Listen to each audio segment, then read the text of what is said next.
আসসালামু আলাইকুম বন্ধুরা, আপনারা অনলাইনে মোবাইল আনলক করতে চান। এফআরপি আইফোনের আইক্লাউড যারা বাইপাস করতে চান, এফআরপি আনলক করতে চান, তারা আমার সাথে যোগাযোগ করুন।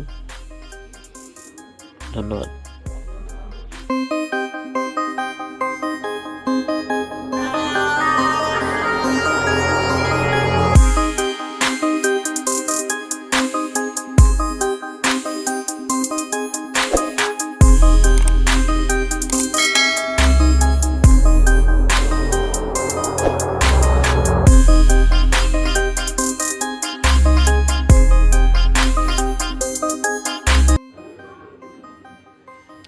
আসসালামু আলাইকুম বন্ধুরা, আপনারা অনলাইনে মোবাইল আনলক করতে চান। এফআরপি আইফোনের আইক্লাউড যারা বাইপাস করতে চান, এফআরপি আনলক করতে চান, তারা আমার সাথে যোগাযোগ করুন। ধন্যবাদ।